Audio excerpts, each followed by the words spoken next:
ओळखलं कोण आहे? कोण आहे मी? वय मी सावित्री ज्योतिबा फुले बोलतेय. सावित्री ज्योतिबा फुले. ऐकायचंय माझा सारा प्रवास तुम्हाला? ऐकायचंय? तुम्हाला जसं सगळं लाभलंय ना इथं, तसं माझ्या वेळी काहीच नव्हतं. लई संघर्ष होता माय, लई संघर्ष होता. ऐकलंय ना तुम्ही? बोललाय ना तुम्ही? केलीच ना भाषण? सांगते सारा माझा प्रवास. 3 जानेवारी 1848 साताऱ्याच्या खंडोजी पाटलाच्या घरी. खंडोजी पाटील माझे बाबा, मी आबा म्हणायची त्यांना आबा.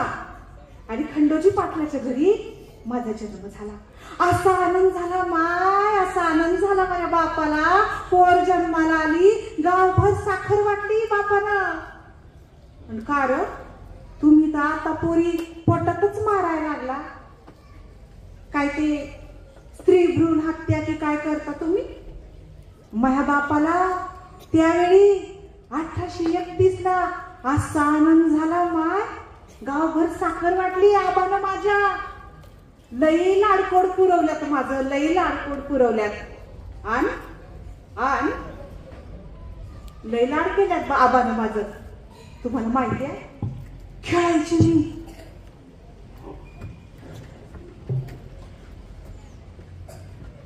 लई सवंगडी होते माझे, लई सवंगडी होते माझे. खेळायला जायची अंगाईत, या ठिकाणून त्या ठिकाणून, धराधरी, पळापळी, लंगडी, लई काय खेळ खेळायचो बाय आम्ही. लई काय खेळ खेळायचो. एकदा गेलो ना हमराई, आणि काय दिसलं माहितीये मला? झाडावर दिसले घरट. घरट माहितीये ना तुम्हाला? झाडावर दिसलं मला घरट. त्या घरट्यात पांढरी शुभ्र अंडी पक्ष्याची. आणि त्या अंड्याच्या बाजूला लक्ष गेलं माझं. काय दिसलं माहितीये? दिसला माय असा काळा भिन्न नाग इशारी. तो इशारी नाग तो अंड्याच्या जवळ गेला आणि ती अंडी तो खाणार. माया तळपायाची आग गेली मस्तकात. माया तळपायाची आग गेली मस्तकात. काय करावं काय सुचना. सगळ्या सवंगड्यांना मी सांगितलं, फारो ते दिसतंय का तिथं अंड्याच्या बाजूला तो इशारी नाग अंडी खाणार त्या पक्षाची. म्हणजे त्या गरीब पक्षावर अन्याय की नाही. आणि अन्यावली साव होऊ देणार नव्हती. आबा मला लाडानं म्हणायचे साऊ. आणि ही साऊ त्या अंड्यांवर त्या पक्ष्यांवर हा अन्याय होऊ देणार नव्हती. काय करावं साऊनं? काय करावं ना? सगळे पोरं घाबरले, धूम ठोकली गावाकडं. गावाकडं पोरं गेली. मी मात्र पायावर उभी राहिले. तिथंच पायावर उभी राहिले. डोळे पारून पाहू लागले. त्या अंड्यांजवळ तो ना जवळ जवळ जवळ जाऊ लागला. तळपायाची आग मस्तकात गेली माया. काय करावं? जवळच एक दगड होता टोकदार. उचलला म्या आणि लेन धरून मारला ना त्या नागाला. नाग आला की करत माझ्या दिशेनं खाली माझ्या पायाजवळ आला. पायाजवळ आला मला तो चावणार. तितक्यात लाकडाचा एक दांडा का पडला होता. तो म्या उचलला आणि त्या नागावर दना दना वार करायला लागले. मला भानच नव्हतं गरीब पक्षाची अंडी खातोय. आणि इतके वार केले मी त्याच्यावर, तो कवाच गप्प प्राण होऊन पडला. मला त्याचं काही भान नव्हतं. तितक्यात किलबिल किलबिल किलबिल कलबल कलबल कलबल ऐकू आली. पाहते तर काय सगळे मित्र माय सवंगडी त्यांच्या आई बापाला घेऊन आल्या. त्यात माझा आबा बी हाय. आबाला म्हणत असे डोळे मोठे करून माझ्याकडं पाहायला लागलो. हो अशी डोळे मोठे करून माझ्याकडे पाहायला लागलं. परकर पोलक घातलेली मी 7-8 वर्षाची भेदून अशी उभी राहिले. मी काही विपरीत केलं. गरीब पक्षाची अंडी खात होता तो नाग. मारला मी त्याला. सगळीकडे शांतता. बाईने असं काही चांगलं केलं ना, तो बाईचं असं सगळ्यांदेखत कौतुक कोणी करत नसत्यात बर का. आता बी करत नसत्यात, तेव्हा बी करत नव्हते. काय रोडस बाईनं काही चांगलं केलं ना, ती बाईचं असं जाहीर कौतुक करायची पद्धत नाही आपल्याकडं.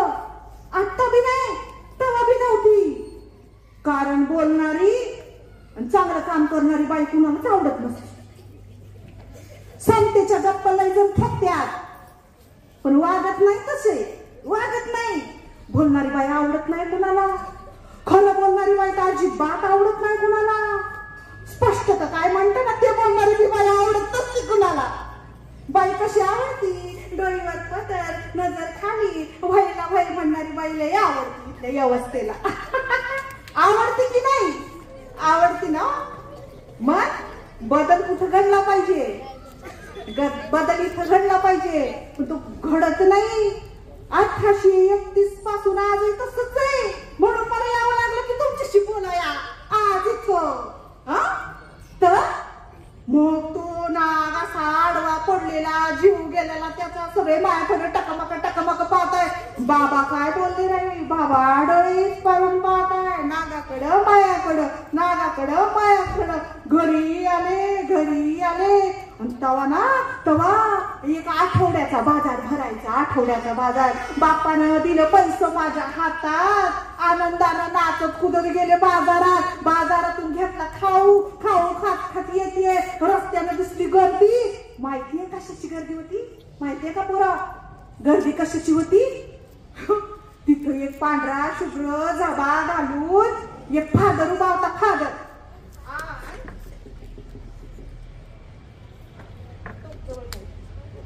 आणि त्या फादरच्या हातात होती अशी बारकी पुस्तकं. आणि ती पुस्तकं तो अशी फुकट देत होता सगळ्यांना. आपल्याला फुकट लय आवडतं नाही, मला बी लय आवडत. मग फुकट पुस्तकं देतो म्हणल्यावर मी गेले की नाचत कुदत तिथं आणि म्हणलं फादर मला बी एक पुस्तक पाहिजे. फादरला लय गमत वाटली. ही पोटी घाबरतच नाही कुणाला, ही पोटी घाबरतच नाही कुणाला. एवढी गर्दी चिरीत मध्ये गेली आणि फादरला म्हणलं मला बी एक पुस्तक पाहिजे. फादरला गंमत वाटली, दिलं ना त्यांनी मला पुस्तक. माहिती का तुम्हाला, त्याच्यात अशी रंगीत चित्र होती. लय आवडली मला. काय डोळे भरून पाहू असं झालं. फुकट मिळालं, लगेच मिळालं. फुकट मिळालं, लगेच मिळालं. नाचत घरी आले. कुणाला दाखवून कुणाला नाही असं मला झालं. कुणाला दाखवून कुणाला नाही. पहिल्यांदाच काहीतरी चांगलं भेटलं होतं. मला पाहिजे तसं.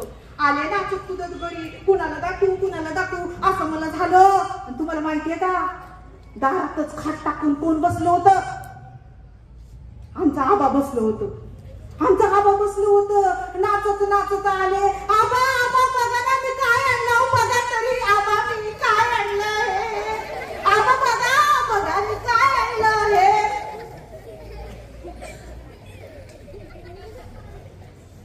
आबाला आनंद व्हायला पाहिजे होता ना, आबाला आनंद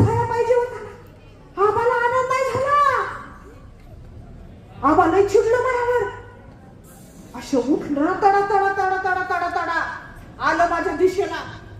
पुस्तक घेतलं, हिसकावून फेकलं किरड्यावर आणि म्हणले, अशा वस्तू परत घरात आणशी तर याद राख साऊ, माझ्यापेक्षा वाईट कोण नाही. पण मला कळच ना, मी तर एक पैका बी खर्चला नव्हता पुस्तकासाठी. फुकट आणलेलं इतकं छान पुस्तक, असे भारी चित्र, असे रंगीत चित्र. आम्हाला नाही आवडलं. मला कळच ना, माझ्या टपुरात तुम्ही सुनलं, काहीच कळ ना. आम्हाला कशाचा राग आला तुम्हाला माहितीये का, आम्हाला कशाचा राग आला. का बरं आबा चिडलं,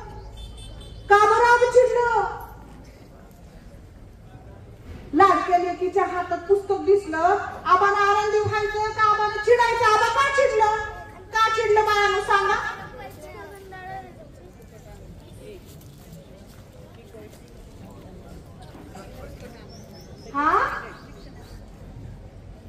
ताई बोलती शिक्षणाचं महत्वच नव्हतं, बरोबर काय. अजून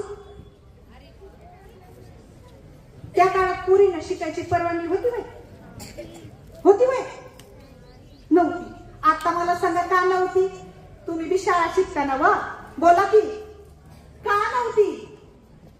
माझ्या बहिणी बसल्यात, सांगा की आज शिकला तुम्ही, तेव्हा का नव्हती शिकायची परवानगी. कायची भीती वाटत होती या समाजाला, या अवस्थेला सांगा. भीतीच होती ना. का बाई शिकली, कुणी बी शिकलं की त्याला कळत ना, डोक्यात एक छोटा पदार्थ असतोय त्याला मेंदू म्हणताय. त्याच्याने विचार करतो आपण, प्रश्न विचारतोय, अस्वस्थ होतो. आणि बाईला जाब किंवा प्रश्न विचारणं काय साधी गोष्ट आहे? बाय बाय बाय बाय त्या पुरुष अवस्थेला केवढा धक्का काय बाई बसतो बाई बोलायला लागल्यावर. मग बाईला दिलं ना आपण चूल आणि मूल, रांधा वाडा, पुष्टी काढा. आणि बाई शिकली तर काय होईल म्हणा? आवया काय उठवल्या होत्या तेव्हाच्या मनुवाद्यांनी, आताचे मनुवादी वेगळे नाही बाय, तेच बोलतात. बाई शिकली तर काय होईल माहितीये का? पृथ्वीचा नाश होईल म्हणा. बाई शिकली तर काय होईल म्हणा माहितीये का? पृथ्वीचा नाश होईल म्हणा. अरे एवढ्या जण शिकलो आपण, मी बोलायला लागले, माझी भण बसली तिथं. झालाय वय पृथ्वीचा नाश? झालाय? हाय तिथंच आहे ना. किती भीती आपल्या मनात टाकली होती बघा. म्हणून पृथ्वीचा नाश होईल, दैवी प्रकोप होईल. आणि बाई शिकली, तिचा नवरा जेव्हा जेवील त्याच्या ताटात बोले आळ्या वळवळती. काय वय असं असतं काय बी? विज्ञान कशाबरोबर खाता माहिती आहे ना? आम्ही शिकलो ना विज्ञान. आणि मग बाबाची पती समजून आबाला वाटलं पोरगी शिकल म्हणजे दैवी प्रकोप, धर्माचा कोप, देवाचा कोप, पृथ्वी पुढल, हे काय ते विपरीत आहे. पोरीच्या हातातून पुस्तक हिसकलं, मातीत तिथं उकिरड्यावर टाकलं. म्या लय रडले मायनी, लय रडले. मला पुस्तकच पाहिजे होतं, मला पुस्तक पाहिजे होतं. आबा म्हणलं पुस्तक मिळणार नाही. तुम्हाला माहितीये का मी काय केलं? मी जेवलेच नाही त्या रात्री. मी त्या रात्री जेवलेच नाही. तुम्ही बी करता ना असं इमोशनल ब्लॅकमेलिंग? करता की नाही? खरं खरं सांगा, खोटं नाही बोलायचं. मी आधी केलं तवा, पण त्याला हे म्हणतात ते मला माहित नव्हतं. आणि मी केलं, मी जेवलेच नाही. मला काय वाटलं माहितीये का? मी जेवले नाही म्हणजे आबा येतील आणि आबा मला म्हणतील माय खाऊन घे 2 घास, पुस्तक पाहिजे माय तुला, आणून देतो वय, आधी जेवून घे. आबा साधं नव्हतं, आबा आलंच नाही, आबा फिरतलंच नाही. मी आईकडे रडून रडून डोळे सुजले आलं, पाय आपटलं, वरडले, भेटले, काय उपयोग नाही. मग काय झालं माहिती का? ते पुस्तक मला झोपूच देईना. मला अक्षर ओळखता येईना, 12 खडी येईना, क ख ग घ येईना, काहीच नाही. पण ते पुस्तक मला बोलवत होतं. त्या पुस्तकाचं माझं काय नातं होतं कोणाला ठाऊ? त्या अक्षरांचं माझं काय नातं होतं कोणाला ठाऊ? ते पुस्तक मला बोलवत होतो. सारेजण झोपी गेले, मला काय झोप येईना. मग काय केलं माहितीये का? मी उठले, जो मुख्य दरवाजा होता घराचा तो उघडला, बाहेर आले, उकिरड्याकडे गेले. पुस्तक उचललं, पुस्तक काय?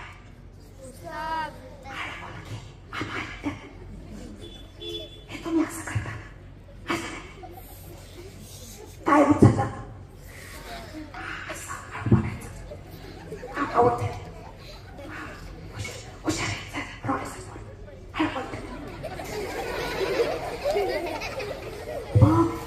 उचललं परकराच्या ओच्यात लपवलं.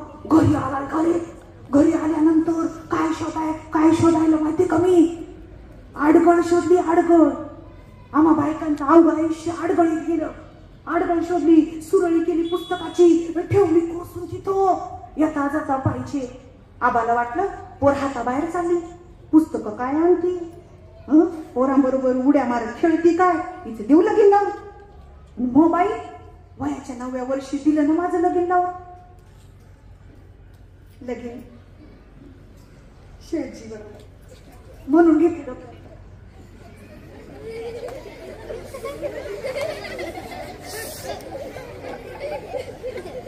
हे हसत्याल वय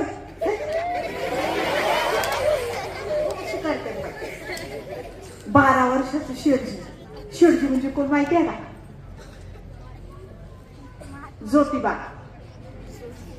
ज्योतिबा फुले. 12 वर्षाचं ज्योतिबा आणि 9 वर्षाची म्या. मी घोड नवरी आणि तू घोड नवरा.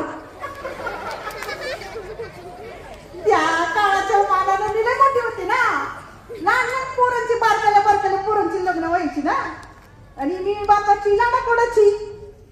पुस्तक आणायला लागले म्हणजे बापाला वाटलं झाले हाताबाहेर देऊ लग्न लावून. मग 12 वर्षाची शेठजी आणि म्या, आमचं लगीन झालं. मला जांभळ्या रंगाचा बनारसी नेसला होता. आणि मग आले सासरी. सासरी येताना पोरींची लग्न व्हायची ना माझ्या मैत्रिणींची. त्या सासरी जाताना ना काय आणायचे माहिती का आपल्या बरोबर? सासरी जाताना बावल्या, बोळके, भातुकली. मी काहीच नाही आणलं. मी काहीच नाही आणलं. मी काय आणलं माहितीये का बरोबर? हळू हळू हळू बोला. काय आणलं? पुस्तक आणलं. मग मी काय केलं माहितीये का? सासरी निघायची वेळ झाली आणि मग ती सुरळी करून ठेवलेलं पुस्तक हळूच काढलं, पदराखाली लपवलं आणि मग सासरी आले. पुण्यात आले बाई, शहरात लय मोठं शहर आले. पण मला कळलं तुम्ही खेड्यातून या, शहरात या, कुठं बी जा, बाईला तीच वागणूक मिळते. पळसाला पाना, घरोघरी, जे तिकडं तेच इकडं. इथं बी पुस्तक काय हातात घ्यायचं नाही म्हणे. मग काय करा? काय शोधलं माहितीये का नव्या नवरीनं? सासरी आल्यावर काय शोधलं? आडगळ. तिकडं बी आडगळ, इकडे आडगळ. बायांचं सारं आयुष्य गेलं आडगळ. मग इकडे येऊन ती आडगळ शोधली आणि मग पदराखाली पुस्तक काढलं, सुरळी केली, खोचून ठेवलं. त्या आडगळीत येता जाता पाहायचे पुस्तक. मला काही वाचायला येत होतं, लिहायला येत होतं. मला पुस्तक घ्यायचं पूर भरून, असा विश्वास घ्यायचा. कोरं करकरीत पुस्तक, त्याच्या असा इथून पानांवरून हात फिरवायचा, असं काळजाशी कवटाळायचं, असं असं. काय सुंदर होतं. पण त्या काळानं कुठं दिली मला परवानगी? माहेरी बी तेच आणि सासरी बी तेच काय. मग आले इकडं लय दिवस वाट पाहिली, लय दिवस वाट पाहिली. काय बाई ते पुस्तक हातात घेता येईना. एक दिवस काय झालं माहितीये का? एक दिवस काय झालं? शेठजींची आई म्हणजे आमच्या सासूबाईनं मला दिला आवाज. म्हणली, सावो इकडे बघू. मी गेली, डोईवर पदर, नजर खाली. म्हणलं, काय सासूबाई? अगं ज्योतिबाला आज तू शिदोरी घेऊन जायची शेतात. काय म्या? जाईल. माया डोक्यात वेगळीच हिशोब. मी तर जगातली पहिली सून असत जिला सासून काम सांगितल्यावर आनंद झाला. सासून सांगितलं तू जायचं शिदोरी घेऊन. मी म्हणलं हा, माया डोक्यात हिशोब चालले. आता बघ पुस्तक कसं पळवते घरातून म्हणून. मग आधी काही डबे नसायचे. शिदोरी कशात न्यायची माहितीये तुम्हाला? शिदोरी कशात न्यायची? जेवण टोपलीत न्यायचे. टोपलीत कपडा टाकायचा. त्याला काय म्हणतात माहितीये का? बिडक काय म्हणतात? बिडक काय म्हणतात त्याला? भाकरी बांधायचं फटकूर. काय म्हणतात त्याला? धुडकं म्हणतात, धडुकं म्हणतात, उपरणं म्हणतात. काय म्हणतात त्याला? धुडकं म्हणतात त्याला. ही पोर हुशार आहे. हा, ती म्हणते धुडकं म्हणतात त्याला, तर आपण धुडकं म्हणू. मग काय केलं? घेतली ना बाई टोपली, त्यात टाकलं ना धुडकं, त्यात टाकली भाकरी, भाकरी खाली टाकलं पुस्तकावर. पुण्यांदा टाकली भाकरी, भाकरीवर टाकलं भाजी, पुन्हा ठेवली भाकरी. आणि मग ही हुशारी करून चारी कोपरे घेतले, धुडक्याचे बांधून घेतली टोपली डोक्यावर, चालायला लागले की शेताकडं चालायला लागले. आणि माझं शेठजी माझी वाट बघू राहिली. माझं शेठजी तिकडे वाट बघू राहिलं.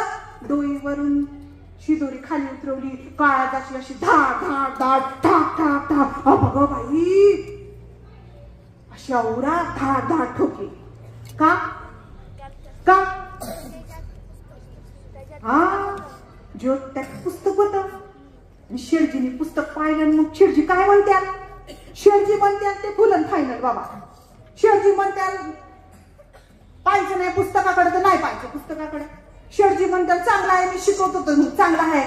मग आता काय, ही गाठ भेट माझी आणि पुस्तकाची शेवटची.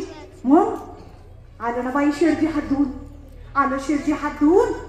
मी वाढला ना भाकर तुकडा, वाढला भाकर तुकडा, पहिलाच घास मोडून घेतलाय शेडजीने हातात, तोंडात घालणार. तेवढ्यात मला काय सुचलं, मी काढलं ना भाकरी खालून पुस्तू, भाकरी खालून काढलं पुस्तू. शेडजीने पाहिलं, शेडजींच्या हातातला घास हातातच. म्हणलं अगं काय साऊ पुस्तक आणलंस तू? अगं शिकायचंय तुला, अक्षर गिरवायचे, शब्द गिरवायचे, शिकशील? अगं सांग साऊ शिकशील? हा हा हा परत मी होकारा दिला. म्हणलं शेडजी मी अक्षर गिरवीन, शब्द गिरवीन, मी शिकेन. आणि त्या दिवसापासून शेतातल्या मातीची पाटी, गाडीची लेखणी, आणि मी साक्षर होऊ लागले, मी शिकू लागले, मी अक्षर गिरवू लागले. भारतातली पहिली बाई शिकू लागली, पहिली बाई, भारतातली पहिली बाई शिकू लागली. कारण तिचं ज्योतिबा तिच्या पाठीशी उभा होता. तुमचा ज्योतिबा आहे का तुमच्या बरोबर? माझा ज्योतिबा आहे. तुमचं ज्योतिबा आहे का? आपल्या बरोबर उभा पाहिजे, मागे बी नको पुढे बी नको. हा हे इथे दिसते मिस्टर अँड मिसेस रोडे. तो असा ज्योतिबा आपल्या बरोबर पाहिजे.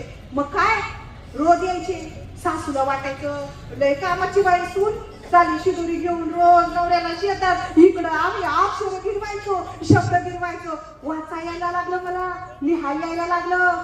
आता रंगीत रंगीत चित्राच्या पल्याड गेले मी. आणि मग शिक्षणानं माणसाला प्रश्न पडताना व तसे मला बी प्रश्न पडायला लागले. मी एक दिवस म्हणले शेडजीला, काव शेडजी मी शिकले, मी एकटी शिकले, पण किती आया बहिणी अशा अज्ञानाच्या अन्यायाच्या खोल खोल काळोख्या गर्दीत पडल्यात सडक टिपत. त्यांना कोण हात देणार? त्यांना शिकवाय नको, त्यांना शिकवाय नको. मग 1 जानेवारी 1848 ला पुण्यातल्या भिडेवाड्यात पहिली मुलींची शाळा काढली. मी सांगितलं तुम्हाला एका श्वासात, एका श्वासात घडलं नाही. किती त्रास झाला बाय आम्हाला, किती त्रास झाला. तुम्हाला तर एवढंच ठाव आहे, तुम्हाला तर एवढंच ठाव आहे. दगड मातीचा शेणाचा मारा सहन करावा लागला. पण त्याच्याही पल्याड काहीतरी घडत होतं, भयंकर घडत होतं, भीषण घडत होतं. माहिती आहे तुम्हाला? नाही ना? तेच सांगायला आले.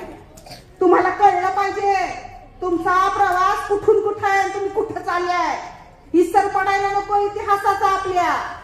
मग असा डोईवर पदर, नजर समोर, काळजाशी अशी पुस्तकं कवटाळली आणि झाप झाप झाप झाप झाप झाप झाप झाप चालले मी भिडेवाड्याकडं. अशीच त्या दिवशी चाललेले भिडेवाड्याकडं. कुणीतरी शेण मारून फेकलं, कुणीतरी घाणेरडी आरवाची शिळी दिली. मी बघून वळून पाहिलं नाही, कारण हे रोजच झालं होतं. मग कोणीतरी दगडगोटा हाणला टपुऱ्यात माझ्या, रक्त लागलं मी खायला. रक्त पुसत पुसतच पुढे चालले. शाळेत पोहोचले, पोरींना शिकवलं, घरी आले. त्या कर्मठांना, त्या मनुवाद्यांना कळलं बाई काय मागं हटत नाही, अजून काहीतरी करायला पाहिजे. त्या दिवशी मी निघाले बर का, त्या दिवशी मी निघाले. डोईवर पदर, काळजाशी पुस्तकं कवटाळलेली, झप झप झप झप चालले. 6 पोरींचे चेहरे मला बोलावताय तिकडे भिडेवाड्यात बसलेल्या. आणि एक धटिंगण आला की पुढं माझ्या, एक धटिंगण आला माझ्या पुढं. कोण रे ही? माळ्याची पोर. ओय माग फिर, कुठे चाललीस? लाग बघ लाग बघ. मी ढुंकून बी पाहिलं नाही, मी ढुंकून बी पाहिलं नाही, तशीच चालली पुढं. ओय माग फिर. कोण रे चालली? फुल्याला काय बाई बी ठेवली? ओय कोण आली? माग फिर. मी त्याच्याकडे ढुंकू नाही पाहिलं नाही, पुढंच पुढंच पुढंच पुढंच झाले. माग फिर, नाही तर भर रस्त्यात तुला बेआबरू करीन. लवकर माग फिर, घरी जायचं. काय पोरींना शिकवायच्या भानगडीत पडायचं नाही. माझा हात पकडायला लागला तो. इतका वेळ नाही थांबलेली मी, थांबले. डोईवरचा पदराला खाली, काळजाशी कवटाळलेली पुस्तकं ठेवली एका वट्यावर. माग फिरले. त्याच्या जवळ गेले, त्याच्या डोळ्यात डोळे घालून पाहू लागले. साऱ्या पुण्याचे श्वास थांबले. बाई काय करते? त्याच्या समोर उभी राहिले, जाऊन डोळ्यात डोळे घालून पाहू लागले. थोबाडीत मारली मी त्याच्या, सांगत मारली थोबाडी आणि गेले बिगी बिगी पळत, डोईवर पदर ठेवून पावसाळून. घाबरते वय जाऊ कोणाला? मी काय चोरीमारी करत होते वय? दिली ना हाणली त्यांनी थोबाडी. गेली तशी शाळेत, पोरीनं शिकवलं. घरी आले तर कोणीच माझ्याशी बोले ना, कोणीच नाही. काळजाचे थोडे ठोके धाड धाड धाड वाजताय. अरे कसं असतं, आपण काहीतरी वेगळं केलंय, नवीन केलंय. शिव्या द्या, शाप द्या, भूषण द्या, दुष्ण द्या, पण बोला ना आमच्याशी कोणीच बोले ना. मग अशा वेळेला तो अंधार चिरत एक हात माझ्या खांद्यावर आला. कोणाचा होता माहितीये का तो हात? कुणाचा होता? तो हात होता माझ्या शेडजीचा. आणि शेडजीचं एक लई भारी वाक्य होतं बाई, त्याच्या पाठोपाठ आलेलं. जगातलं सगळ्यात भारी वाक्य होते. एका नवऱ्यानं एका बायकोसाठी काढलेलं, एका पुरुषानं एका बाईसाठी काढलेलं. काय म्हणलं माहिती का माझे शेडजी म्हणले, अशीच वाघासारखी जात साऊ, अशीच वाघासारखी जात.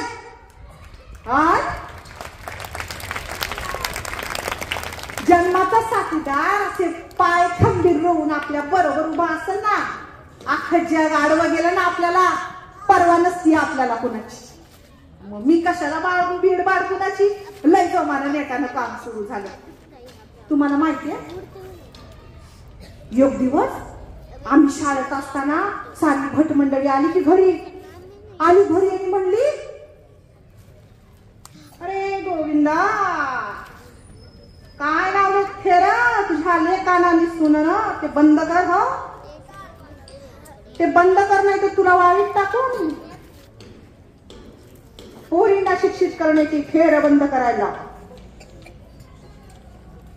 मामनजी घाबरले. मामनजी म्हणाले, होय होय, ते आले की मी त्यांना सांगतो, समजावून सांगतो, नीट समजावून सांग. हो हे बंद झालं पाहिजे. हो हो, नीट समजावून सांगतो.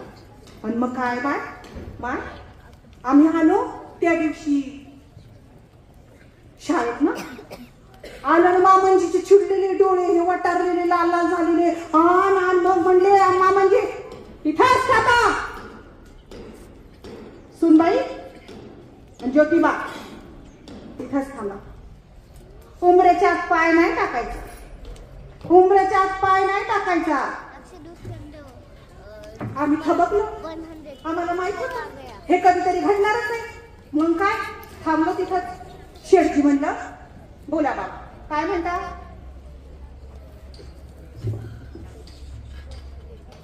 ज्योती, सगळी भट मंडळी आली होती पुण्यातून. आता वाईट टाकण्याच्या गोष्टी करत होते. बाबा हो बंद करा, हे बंद करा, शांततेत जगू द्या रे मला, माझं म्हातार पण चांगलं जाऊ दे, हे बंद करा तुम्ही. नाही बाबा, ते शक्य नाही. सावण्याने मी ठरवलंय, विडा उचलला आहे. तिथल्या प्रत्येक बहुजनाच्या पोरीला नाही तर सगळ्या समग्र महिला जातीला आम्ही साक्षर करणार आहोत. केलंच पाहिजे बाबा, आम्ही निर्धार केलाय, मागे वळणार नाही. असं मग दोन पर्याय तुमच्या पुढे ठेव.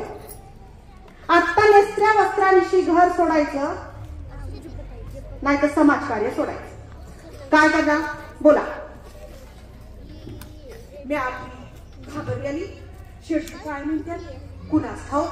शेठजी म्हणलं, आबा आम्ही घर सोडतो, आबा आम्ही या क्षणाला घर सोडतो.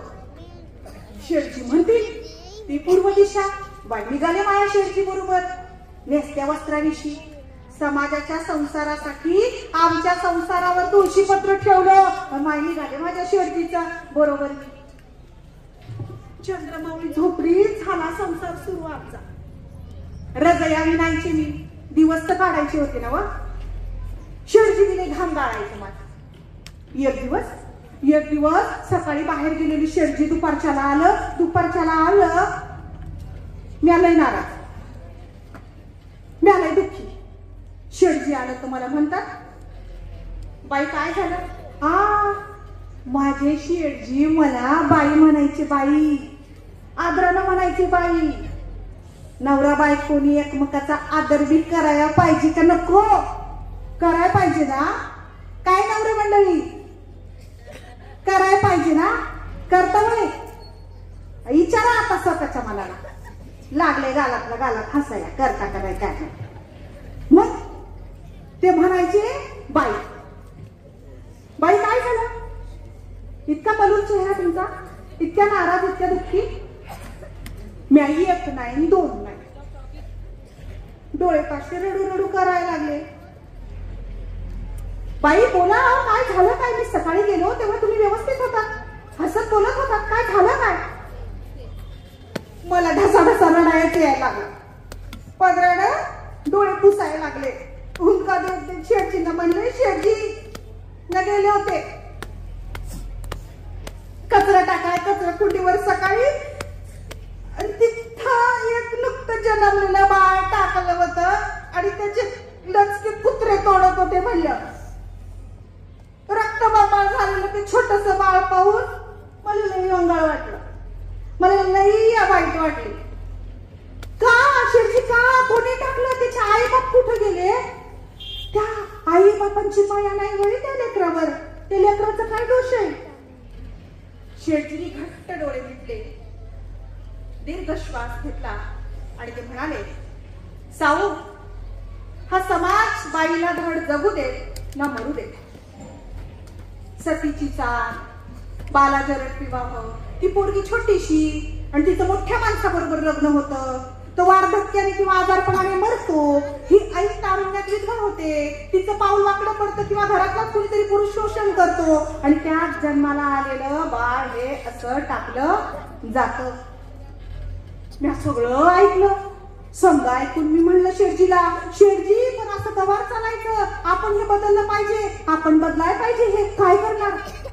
आणि मग कागद घेतला, लेखी घेतली शेठजीनी आणि दिलं त्याच्यावर, कुणीही या आणि आमच्या घरात गुप्तपणे बाळंत होऊन जा.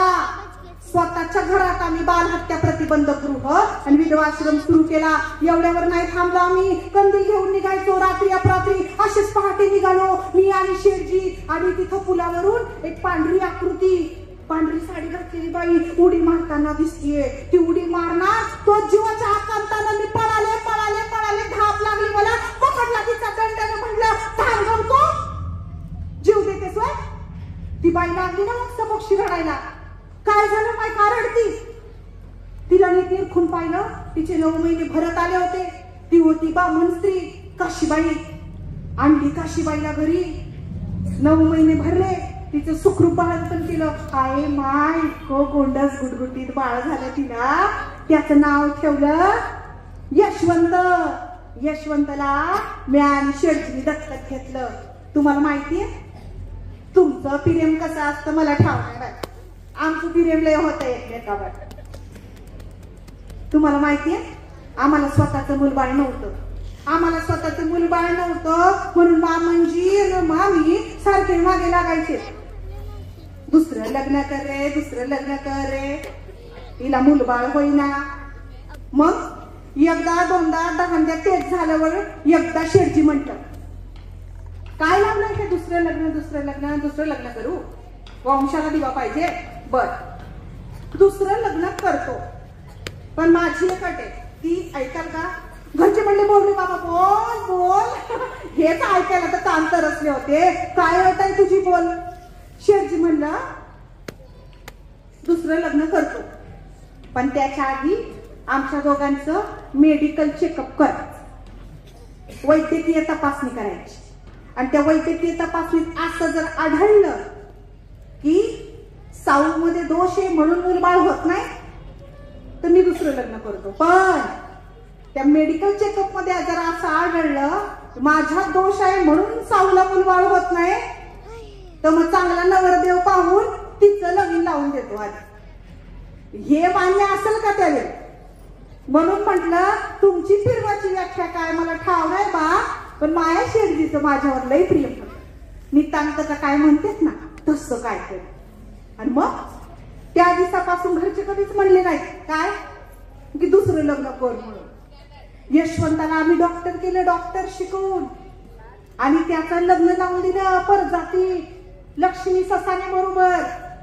तुम्हाला माहितीये नेहमीच्या या समाजकार्यानं धावपळीनं 1890 मध्ये माझं ज्योतिबा गेलं. माझं ज्योतिबा गेलं, कपाळावरच कुकू गेलं. मी होते 60 वर्षाची.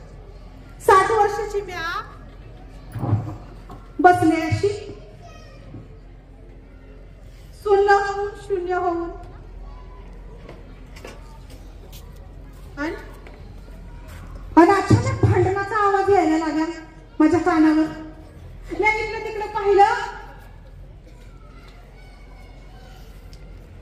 तर यशवंता आणि ज्योतिबांची पुतणी, शेडजींचे पुतणे यांच्यात चालली होती भांडणं. भांडणं कशाहून चालली होती माहितीये?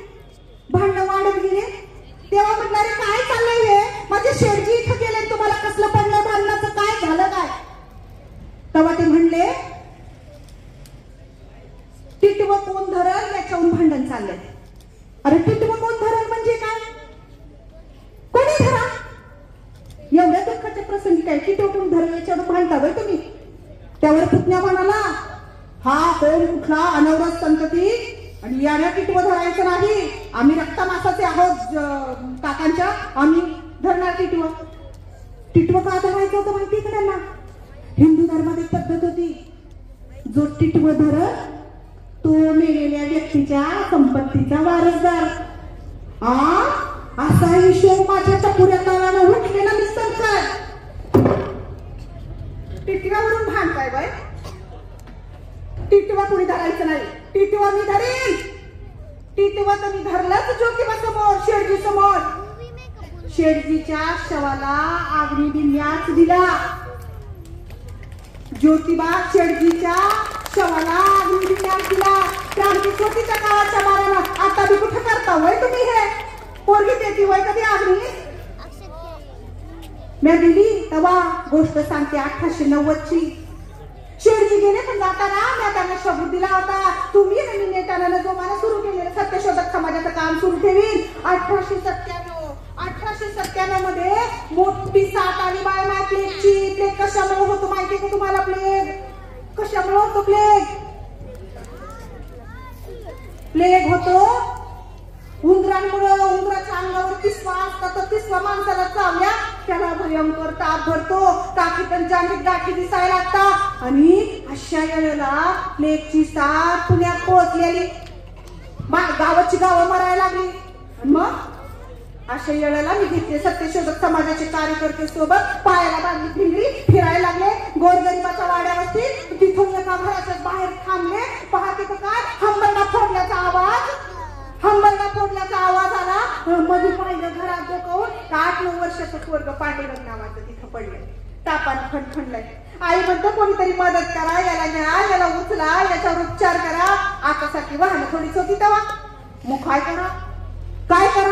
पांडुरंगाला घेतताना मी पाठीवर घेतला. सुसाट वेगानं मी चालू लागले, पळू लागले, धावू लागले. कुठं गेले? ससाण्याच्या माळरानावर, जिथं यशवंतानं तात्पुरता दवाखाना थाटला होता, तिथं पोहोचले. खाटावर पांडुरंगला टाकला. पांडुरंगवर यशवंतानं लगोलग इलाज केले. पांडुरंग वाचला. पण यशवंताच्या मायला लागण झाली ना प्लेगची. मला भरपूर ताप भरला, गाठी दिसायला लागली. यशवंताचा सडासा रडायला लागला, उपचार करायला लागला, पण त्याची माय त्याला सापडणार नव्हती. शेवटचा श्वासही समाजासाठी मी घेतला. तुम्हाला माहितीये लय मोठी कविता आहे माझं जगणं म्हणजे, माझं आयुष्य म्हणजे लय मोठी कविता आहे. ज्या पुण्यात मला युरोप झाला त्या पुण्यात माझ्या नावाचं सावित्रीबाई फुले पुणे विद्यापीठ विद्यापीठ आहे. आणि त्या विद्यापीठाच्या आवारात एक मोठा पुतळा आहे. आणि त्या विद्यापीठाच्या आवारात एक मोठा पुतळा आहे. असा मान वर करून तुम्हाला पाहायला लागतं. तो आहे माझा, ज्या पुण्यानं मला डिवचलं, ज्या पुण्यानं मला टोचलं, ज्या पुण्यानं मला छळलं. पुन्हा जाऊ द्या, भारतातली पहिली शाळा काढायचा मान मिळाला त्या भिडेवाड्याचा आता राष्ट्रीय स्मारक होतंय म्हणे. त्या भिडेवाड्याचं एका मोठ्या लढ्यानंतर राष्ट्रीय स्मारक होतंय म्हणे. तुम्हाला माहितीये हा सगळा माझा जीवन प्रवास येते शेवटाकडं. शेवटी एवढंच सांगणार आहे, माझ्या शेठजीला गुरु मानणार कोणीतरी भीमराव आंबेडकर नंतर जन्माला आलं म्हणे. आणि एक राजा आला होता जन्माला जो सगळ्यांना समान धरायचा. तो राजा होता शाहू महाराज. शाहू महाराज आणि बाबासाहेबांनं जो विचार पेरला तोच विचार आम्ही मागे पेरत होतो. तोच विचार ते पुढे घेऊन गेले आणि त्या बाबासाहेबांनं म्हणे संविधान दिलं या भारताचं. न्याय स्वातंत्र्य समता दिली म्हणे तुम्हाला. आता तुमच्या माझ्यावर, आम्ही तर गेलो कवा, तुमच्यावर आहे जबाबदारी. संविधान जोपासलं पाहिजे, लोकशाही वाचवली पाहिजे, न्याय स्वातंत्र्य आणि समतेचा जयघोष करा पाहिजे. करणार ना तुम्ही? अरे करणार ना लेकरं? जय संविधान, जय लोकशाही, जय भारत. धन्यवाद.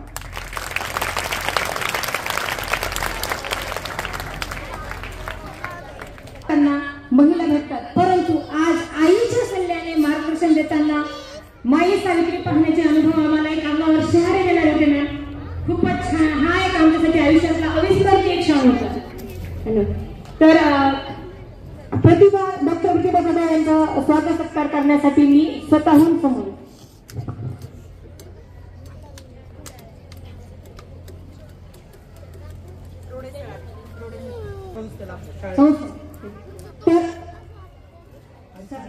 सर जाधव सर, आपण हे विचारायला असं तुम्हाला विनंती करते. प्रतिभा जाधव आणि जाधव सर या दोघांचंही या विचार मंचावर स्वागत, शाल आणि पुष्पगुच्छ देऊन त्यांचं स्वागत करण्यात येत आहे.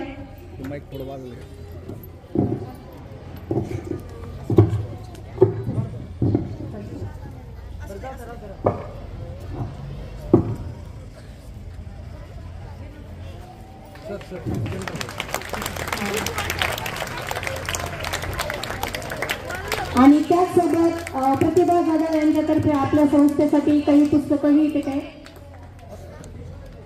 एक मिनिट सर देत आहे. सर एक मिनिट.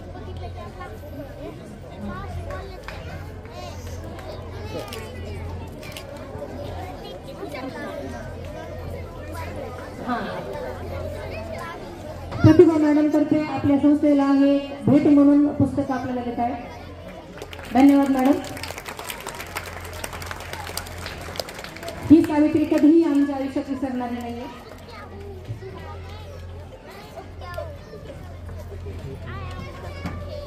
त्यानंतर हेमथेमाने तलाव भरतो.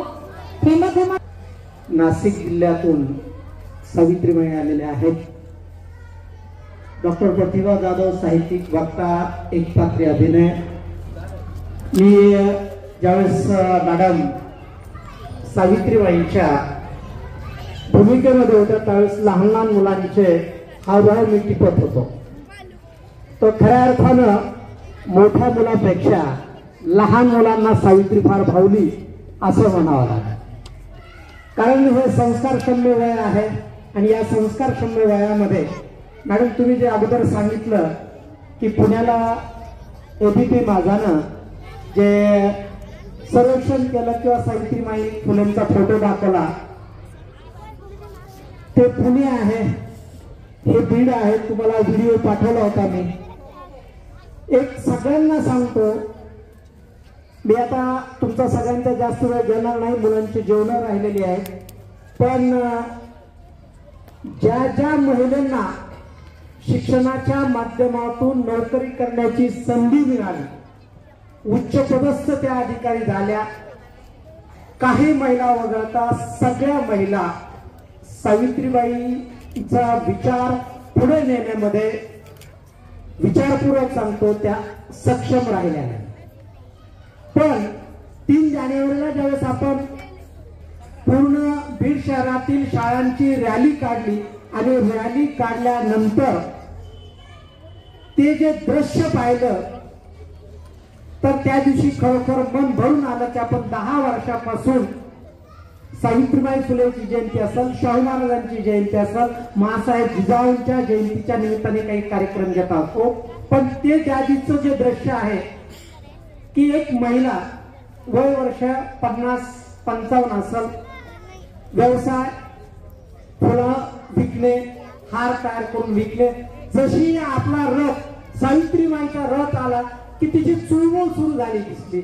आणि आमच्या उपरे काकाच्या चिरुंजीने लागलीच मोबाईल काढला की अशी चुळबुळ का करते, तर तिने एक हार घेतला आणि सावित्रीबाईच्या दिशेनं, प्रतिमेच्या दिशेनं ती धावत आली.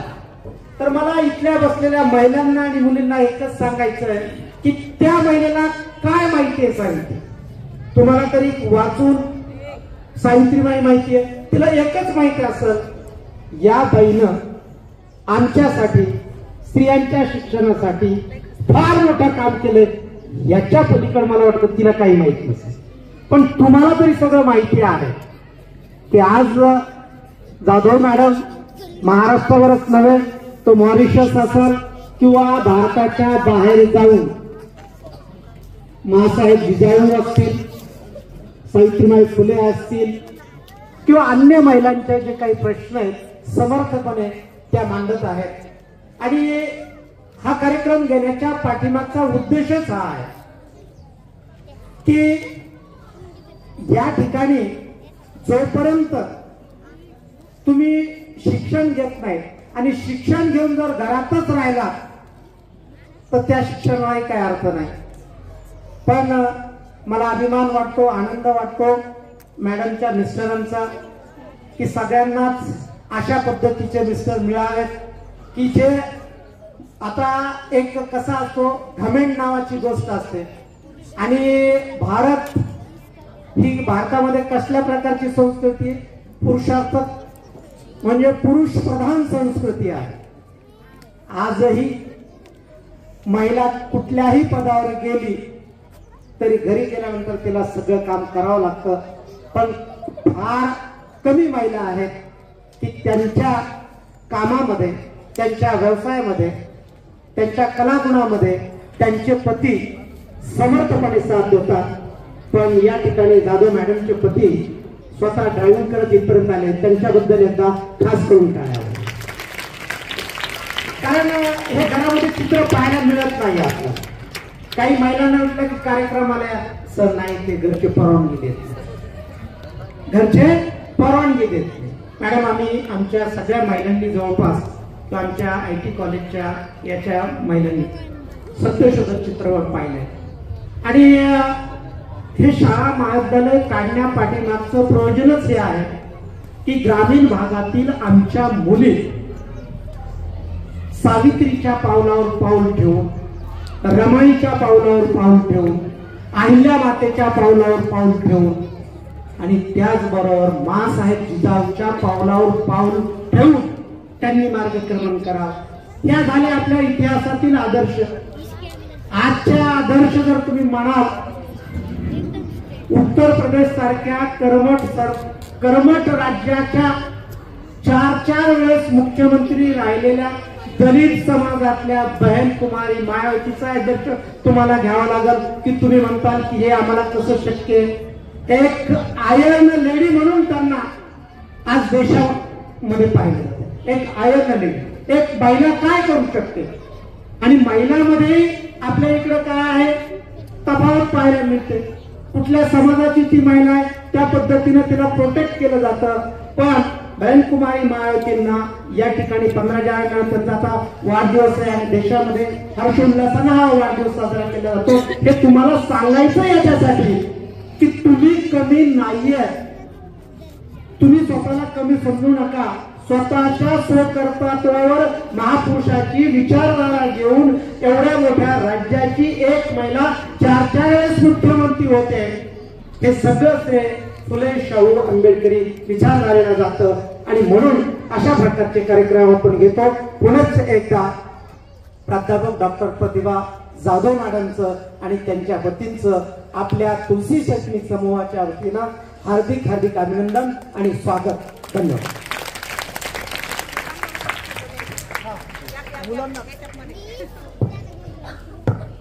संस्थेचा एक भाग म्हणून मी राजश्री पवार या कार्यक्रमाचे आभार प्रदर्शन करणार आहे.